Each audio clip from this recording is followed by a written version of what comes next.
सभी को happy women's day. सर्वप्रथम मैं धन्यवाद देना चाहूँगी प्रोफेसर प्रयाग नारायण मिश्र सर को और डॉक्टर पत्रिका जैन जी को, जिन्होंने यहाँ पर अपने विचार व्यक्त करने के लिए मुझे इस योग्य समझा और यहाँ पर आमंत्रित किया। और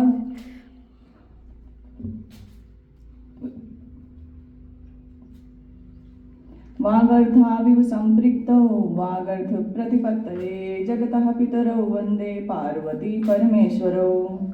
यहाँ पर उपस्थित सभी विद्वज्जन, आचार्यगण तथा यहाँ पर बैठे हुए हमारे प्यारे बच्चों, शोधक छात्र तथा MA second semester, fourth semester के जो भी बच्चे हैं, उन सभी का हार्दिक स्वागत है।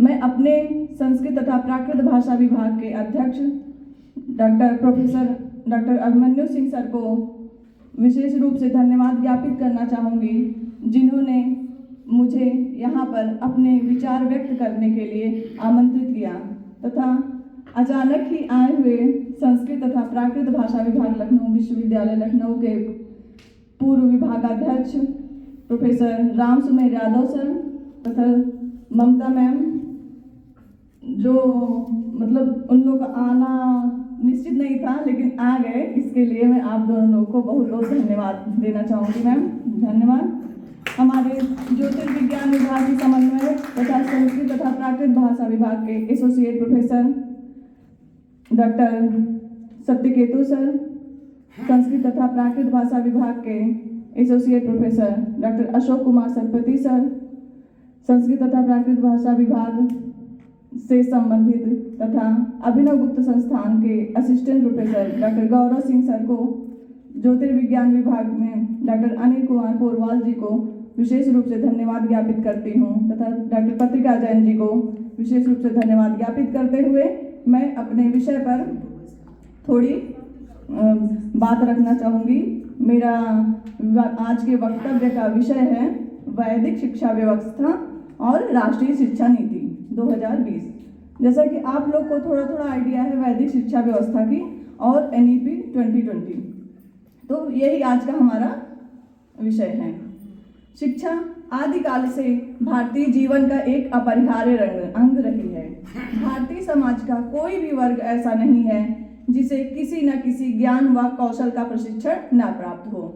मतलब पूर्व काल में चाहे हम पढ़े या हमें शिल्प कला से संबंधित या सिलाई बुनाई कर रहे, कुछ मतलब हमें किसी न किसी विषय का, किसी न किसी क्षेत्र का ज्ञान जरूर होता था।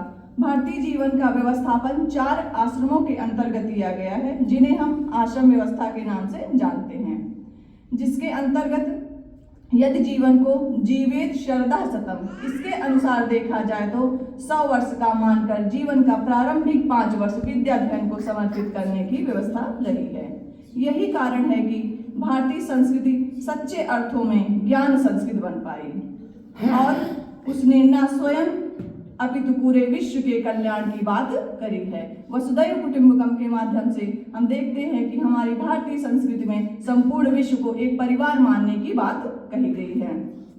भारतीय ज्ञान परंपरा का श्रेष्ठतम प्रमाण हम अपने प्राचीन विश्वविद्यालयों जैसे नालंदा विश्वविद्यालय, तक्षशिला आदि के ऐतिहासिक साक्ष्यों से प्राप्त कर सकते हैं। इस ज्ञान के मूल में वैदिक ज्ञान राशि है, जो कि इतनी विपुल, विशद और बृहद है कि इसका अवलोकन करना ही ज्ञान सिंधु में निबंधित होने के समान है। शिक्षा व्यवस्था की जब बात आती है तब समाज में उसकी मूल इकाई के रूप में हम ध्वनि, शब्द और भाषा को देखते हैं। बिना इसके किसी भी प्रकार के ज्ञान का प्रसार संभव नहीं है। भाषा दर्शन शास्त्री भर्तृहरि का कथन है, ज्ञानम सर्वम शब्देन भासते। भारत में भाषा चिंतन वैदिक काल से ही प्रधान रहा है। ऋग्वेद का वाक सूक्त हो, चाहे वेद के प्रातिशाख्य ग्रंथ, संगीत के प्रणेता सामवेद तथा षड वेदांगों में से शिक्षा, व्याकरण, निरुक्त व छंद इसके साक्षी रहे हैं। शब्द ही मूल है और शब्दों की राशि ही भाषा है। इस बात को ऋग्वेद के ऋषियों से लेकर आज तक की भारतीय मनीषा निर्विवाद रूप से स्वीकार करती आई है और समय समय पर इस तथ्य की व्याख्या भी करती आई है। इसी को ध्यान में रखते हुए भारत जैसे विविध भाषी विपुल ज्ञान भंडार धारक देश की नई शिक्षा नीति ने विद्यार्थियों को अपनी रुचि के अनुसार भाषाओं के अध्ययन की भी स्वतंत्रता दी है। जैसे पहले हम लोग अपने सब्जेक्ट पढ़ते हैं, उसके अलावा एक जो इंटर डिपार्टमेंटल पढ़ते हैं सारे बच्चे, तो क्या हम अपने सब्जेक्ट के अलावा भी कुछ पढ़ना चाहे तो पढ़ सकते हैं।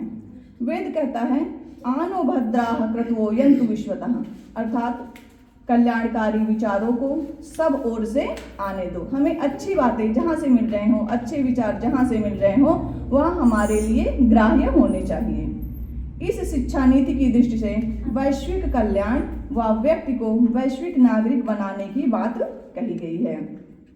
वेद भी सबके कल्याण की बात करता है और जो हमारी राष्ट्रीय शिक्षा नीति 2020 जो हमारी राष्ट्रीय शिक्षा नीति है, यह भी व्यक्ति को वैश्विक नागरिक बनाने की बात करती है। यह भावभूमि वस्तुतः वैदिक चेतना की भावभूमि ही है, जिसने शिक्षा नीति को इस संकल्प हेतु प्रेरित किया कि उसके माध्यम से भारत के युवाओं का विकास होकर वे विश्व का कल्याण कर सकें।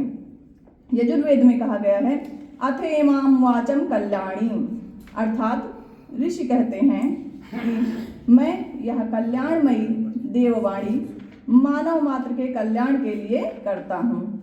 यहाँ किसी राजनीतिक और भौगोलिक परिधि की बात नहीं कही गई है, अपितु समस्त मानवता के कल्याण की बात कही गई है।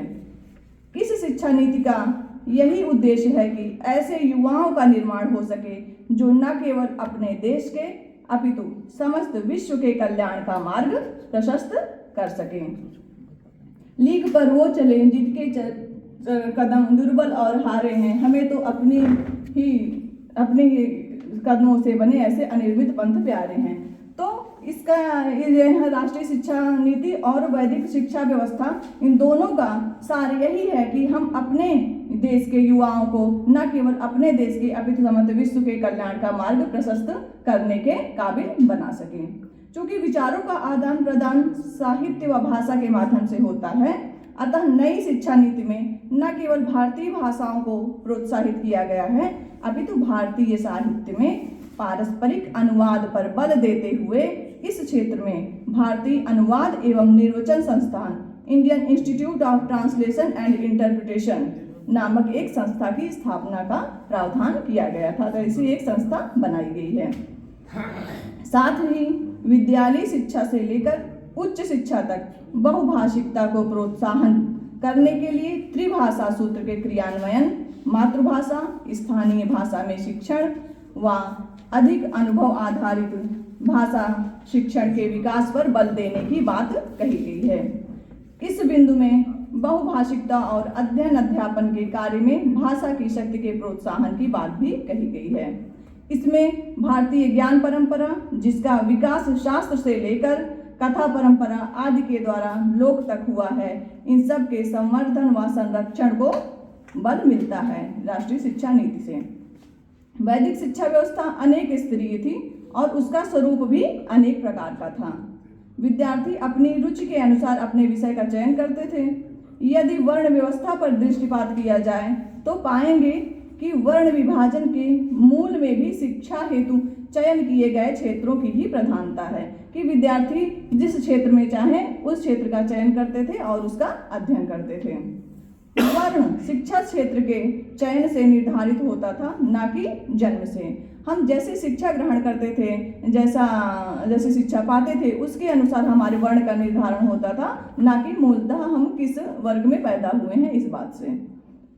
यदि वर्तमान शिक्षा व्यवस्था एवं उसके अंतर्गत पढ़ाए जाने वाले साहित्य, मानविकी, अभियांत्रिकी व प्रबंधन आदि विभिन्न विषयों तथा व्यावसायिक विषयों को देखें और वर्ण व्यवस्था के अनुसार विभिन्न वर्णों द्वारा किए जाने वाले कार्यों को देखें, तो यह सहज ही स्पष्ट हो जाएगा कि वर्ण व्यवस्था वस्तुतः कोई सामाजिक स्त्रीकरण नहीं, अपितु शैक्षणिक वर्गीकरण था, जो कालांतर में सामाजिक वर्गीकरण में परिवर्तित हो गया।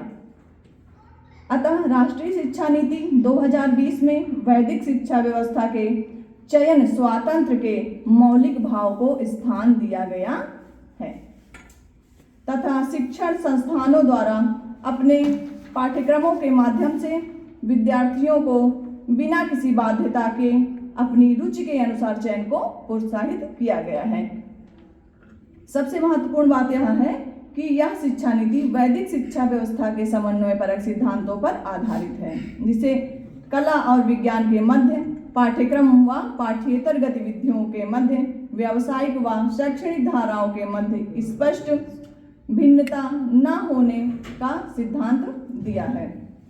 ज्ञान के क्षेत्र में पारस्परिक दूरी व असंबद्धता दूर करने की बात कही गई है कि हम किसी कैटेगरी से ज्ञान को ना बांधें। साथ ही विज्ञान, सामाजिक विज्ञान, कला, मानविकी और खेल के बीच एक बहुविषयक और समग्र शिक्षा के विकास की भी बात इस शिक्षा नीति में कही गई है। राष्ट्रीय शिक्षा नीति 2020 को प्राचीन और सनातन भारतीय ज्ञान और विचार की समृद्ध परंपरा के आलोक में तैयार किया गया है।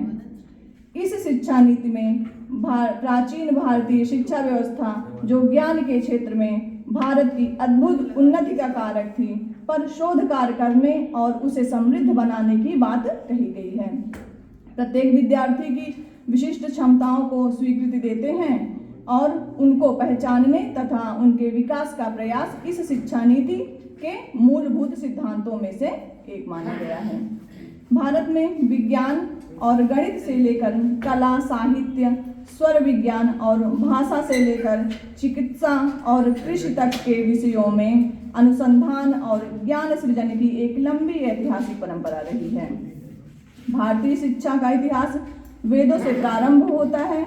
वैदिक शिक्षा व्यवस्था पर गृह सूत्रों के माध्यम से सम्यक प्रकाश डाला जा सकता है, जिसमें गृह के निमित्त कार्यों व संस्कारों का वर्णन किया गया है।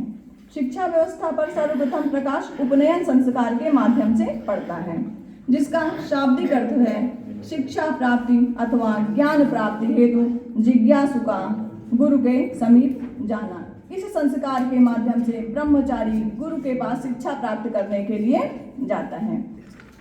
आज भी उपनयन संस्कार में ब्रह्मचारी शिक्षा प्राप्ति हेतु काशी की ओर प्रस्थान करता है। गृह सूत्रों में ब्राह्मण का उपनयन 8 वर्षों में, क्षत्रिय का 11वें और वैश्य का 12वें वर्ष में करने का विधान है। इसके संदर्भ में अनेक तर्क दिए गए हैं। हिंदू संस्कारों के अध्येता राजबली पांडे तथा प्राचीन भारतीय शिक्षा व्यवस्था के अध्येता अल्तेकर का स्पष्ट मत है कि ब्राह्मण छात्र छोटी अवस्था में ही इन विषयों का अध्ययन आरंभ कर देता था, क्योंकि उसका भविष्य वैदिक ज्ञान पर ही निर्भर था। किंतु क्षत्रिय और वैश्यों के व्यवसाय इससे भिन्न थे। निसंदेह साहित्यिक शिक्षा के माध्यम से जातीय संस्कृति व सभ्यता की रक्षा करना भी उनका कर्तव्य था, किंतु उन्हें क्रमशः युद्ध कला, प्रशासन, वाणिज्य और कृषि में विशेष कौशल अर्जित करना पड़ता था। उक्त दोनों वर्ण अपनी साहित्यिक शिक्षा कुछ विलंब से प्रारंभ करते थे, क्योंकि उन्हें ब्राह्मण विद्यार्थियों के लिए निर्दिष्ट पाठ्यक्रम का अध्ययन अपेक्षित न था। वैदिक साहित्य में उपनयन संस्कार के अंतर्गत आचार्य के चुनाव पर विस्तृत प्रकाश डाला गया है। उपनयन संस्कार का उद्देश्य ज्ञान प्राप्ति और चरित्र निर्माण था, अतः आचार्य उसी व्यक्ति का होना चाहिए जो स्वयं ज्ञान संपन्न हो तथा जिसका चरित्र भी उच्च व आदर्श युक्त हो। यदि आचार्य ऐसा नहीं होगा तो वह विद्यार्थी को घोर अंधकार में प्रविष्ट करवाएगा। अतः शौनक का कथन है कि कुलीन, विद्वान व आत्मसंयमी आचार्य की कामना करनी चाहिए। श्रुतवान, अभिजात, चरित्रवान तथा तपःपूत ब्राह्मण को बालक का उपनयन करना चाहिए। कुमारस्योपनयन श्रुताभिजन वृत्तवान तपसा भूतनि शेष पापमा कुर्याद दविजोत्तम।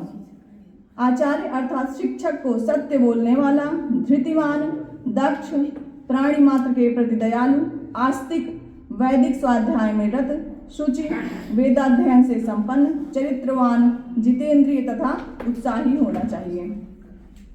शिक्षा नीति 2020 में इसमें भी यह कहा गया है कि शिक्षा व्यवस्था में किए जाने वाले आधारभूत परिवर्तनों के केंद्र में शिक्षक अवश्य होना चाहिए।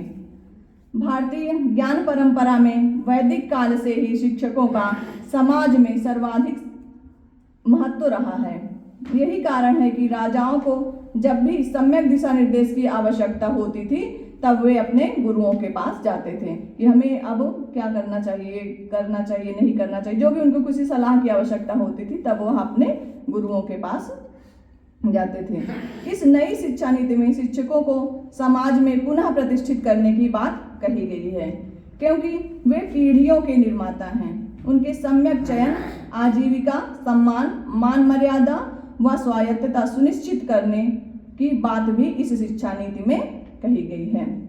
वैदिक शिक्षा व्यवस्था में उपनयन संस्कार द्वारा वैदिक संहिताओं का अध्ययन में प्रवेश तो होता ही है, परंतु वैदिक साहित्य के अध्ययन से यह भी ज्ञात होता है कि विभिन्न शास्त्रों के अध्ययन हेतु भिन्न भिन्न उपनयन होते थे। जैसे धनुर्विद्या व आयुर्विद्या के अध्ययन हेतु उपनयन का उल्लेख अनेक स्थानों पर हमें प्राप्त होता है। धनुर्वेदीय उपनयन का अधिकार चारों वर्णों को था। ब्राह्मण विद्यार्थियों हेतु धनुष, क्षत्रियों हेतु तलवार, वैश्य हेतु भाला और शूद्रों हेतु गदा सीखने का विधान इसके अंतर्गत किया गया था। राष्ट्रीय शिक्षा नीति इस सिद्धांत पर आधारित है कि शिक्षा से न केवल साक्षरता और संख्या ज्ञान जैसे बुनियादी क्षमताओं के साथ साथ उच्चतर स्तर की तार्किक और समस्या समाधान संबंधी संज्ञानात्मक क्षमताओं का विकास होना चाहिए, बल्कि नैतिक, सामाजिक और भावनात्मक स्तर पर भी व्यक्ति का विकास आवश्यक होना चाहिए। इस शिक्षा नीति में विद्यार्थियों में पारस्परिक भारतीय मूल्यों और सभी आधारभूत मानवीय और संवैधानिक मूल्यों जैसे सेवा, अहिंसा, स्वच्छता, सत्य, निष्काम कर्म, शांति, त्याग, सहिष्णुता, विविधता, नैतिक आचरण, लैंगिक संवेदनशीलता, वृद्धों के प्रति सम्मान, जो भी हमारी समानुभूति, क्षमा, करुणा, ये जो भी हमारे गुण हैं, ये केवल शिक्षा प्राप्त करना ही उसका उद्देश्य नहीं था, बल्कि हमारे चरित्र का निर्माण करना भी शिक्षा का ही उद्देश्य होता है। यही वस्तुतः ऋत और सत्य हैं जिनसे यह संसार आबद्ध है। मूल्य आधारित शिक्षा के अंतर्गत मानवीय, नैतिक, संवैधानिक तथा सार्वभौमिक मानवीय मूल्य और जीवन कौशल, सेवा तथा सामुदायिक कार्यक्रमों में सहभागिता समग्र शिक्षा का अभिन्न अंग होता है।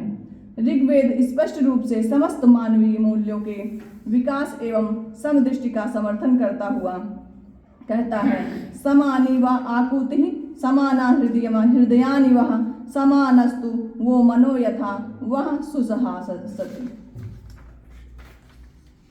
संपूर्ण वैदिक साहित्य ऋग्वेद से लेकर उपनिषद व षड्वेदांगों तक संपूर्ण मानवता के कल्याण की बात करता है।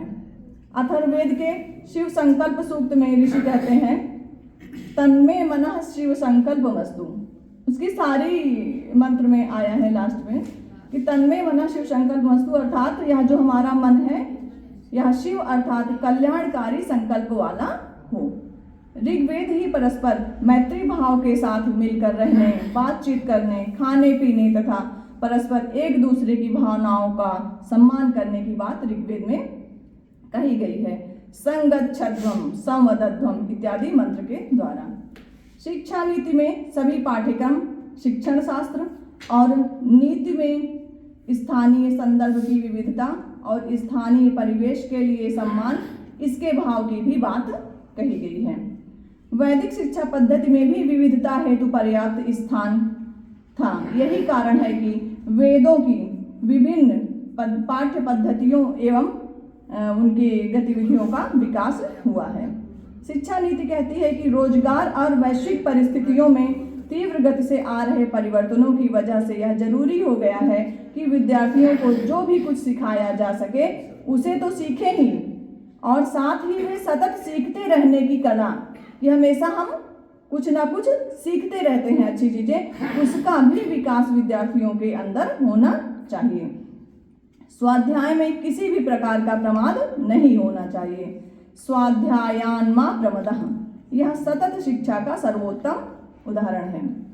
शिक्षा नीति में पर्यावरण शिक्षा में जलवायु परिवर्तन, प्रदूषण, अपशिष्ट प्रबंधन, स्वच्छता, जैव विविधता का संरक्षण, जैविक संसाधनों का प्रबंधन, वन संरक्षण, सतत विकास की चर्चा इसमें की गई है। पर्यावरण व प्राणी मात्र के प्रति तो वैदिक ऋषि आरंभ से ही जागरूक रहे हैं। ऋग्वेद का प्रथम सूक्त अग्नि सूक्त प्रकृति के आधारभूत पंच तत्वों में से एक अग्नि को ही समर्पित है। प्रकृति के विभिन्न रूपों व शक्तियों में देवत्व मानकर ऋषियों ने उनकी स्तुति की है और पर्यावरण संरक्षण का अद्भुत प्रतिमान स्थापित किया है।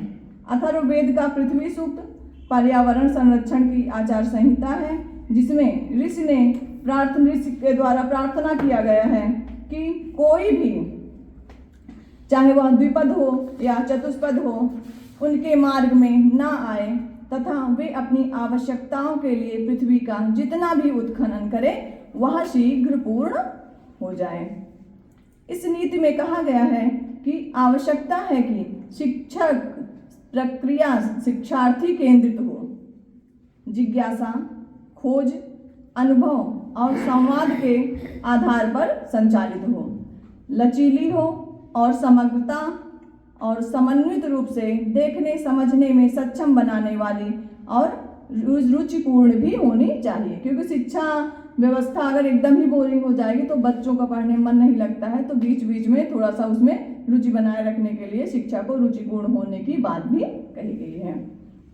यह लचीली शिक्षा पद्धति वैदिक शिक्षा व्यवस्था का अंग थी, जहाँ व्यक्ति अपनी आवश्यकता अनुसार ज्ञान ग्रहण करता था तथा कौशल सीखता था। इस नीति में भारत की समृद्ध और विविध प्राचीन और आधुनिक संस्कृति और ज्ञान प्रणालियों और परंपराओं को शामिल करने और उससे प्रेरणा पाने की बात भी कही गई है। भारतीय संस्कृति इसीलिए ज्ञान संस्कृति है क्योंकि हमारी भारतीय संस्कृति सर्वसमावेशी संस्कृति के रूप में जानी जाती है। ज्ञान को जन जन तक पहुंचाने का प्रयास यहाँ से आरंभ हो रहा है, जिसे वैदिक शास्त्रार्थों से लेकर पंचम वेद के रूप में नाट्य शास्त्र की स्थापना तथा कथा परंपरा के रूप में देखा जा सकता है। राष्ट्रीय शिक्षा नीति 2020 में विद्यार्थियों को बिजली का काम, बढ़ईगिरी, धातु का काम, बागवानी, मिट्टी के बर्तनों का निर्माण आदि का अनुभव दिए जाने की बात कही गई है। साथ ही साथ 6 से 8 तक के विद्यार्थियों को 10 दिन जैसे बस्ता रहित, जैसे आजकल इंग्लिश मीडियम है बैगलेस डे, तो इसमें भी बस्ता रहित कक्षा में स्थानीय व्यावसायिक विशेषज्ञों जैसे बढ़ई, माली, कुम्हार आदि के साथ प्रशिक्षु के रूप में काम करने का प्रावधान भी है।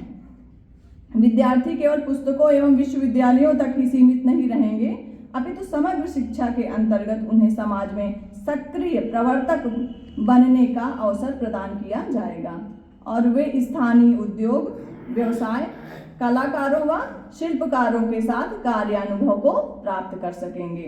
यह ज्ञान व कौशल के समन्वय का एक अद्भुत प्रयास है।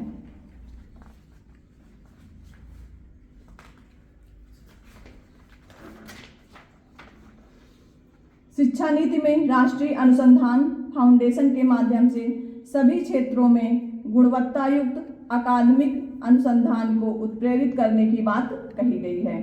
इसमें विद्यार्थियों में शोधपरक दृष्टि का विकास होगा तथा नवनिर्माण का मार्ग प्रशस्त हो सकेगा, प्रयोगशालाओं का सुधार हो सकेगा तथा विद्यार्थी मौलिक शोध की ओर प्रवृत्त हो सकेंगे।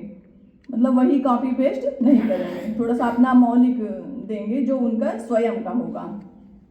प्रयोगशालाओं का सुधार हो सकेगा तथा विद्यार्थी अपनी मौलिक शोध की ओर प्रवृत्त हो सकेंगे। वैदिक शिक्षा व्यवस्था में भी व्यवहारिक व प्रायोगिक ज्ञान पर बहुत बल दिया गया है। वैदिक ऋषियों हेतु समस्त प्रकृति ही प्रयोगशाला थी, वहाँ प्रकृति पर ही प्रयोग कर लेते थे। अभी के तरीके नहीं, मतलब हम किसी एक पुस्तक का चयन करते हैं तो ये तो करते ही थे, लेकिन वहाँ उनके आसपास का वातावरण ही उनके लिए एक प्रयोगशाला थी। वैदिक ऋषियों हेतु समस्त प्रकृति ही प्रयोगशाला थी। वैदिक यज्ञ प्रायोगिक व व्यवहारिक शिक्षा का सर्वोत्तम उदाहरण है। यज्ञो वै श्रेष्ठतमं कर्म। इस प्रकार राष्ट्रीय शिक्षा नीति 2020 भारतीय ज्ञान परंपरा के पुनर्प्रतिष्ठापन की ओर मुखर होने वाली प्रथम नीति है, जिसके केंद्रीभूत दृष्टि में भारत की प्राचीन शिक्षा व्यवस्था, विशेषकर वैदिक शिक्षा व्यवस्था शामिल है। अपने विभिन्न सिद्धांतों व योजनाओं के माध्यम से इस नीति का शिक्षा क्षेत्र में आमूलचूल क्रांतिकारी परिवर्तन लाने का विचार है। इसका यह विचार वैदिक शिक्षा व्यवस्था के सम्यक अध्ययन व उसके मूलभूत तत्वों को समझकर वर्तमान में उनके प्रवर्तन में कार्य रूप में परिणत हो सकेगा। इस शिक्षा नीति में शिक्षकों, विद्यार्थियों, समाज व शासन सभी की जवाबदेही तय की है कि हम छात्र हैं तो हम पढ़ क्या रहे हैं, और यदि हम शिक्षक हैं तो हमें क्या पढ़ा रहे हैं। तो हम दोनों को अपनी जिम्मेदारी समझनी होगी, तब जाकर हमारी नई शिक्षा नीति और जो वैदिक शिक्षा पद्धति है उसका सफल क्रियान्वयन हो सकेगा। धन्यवाद।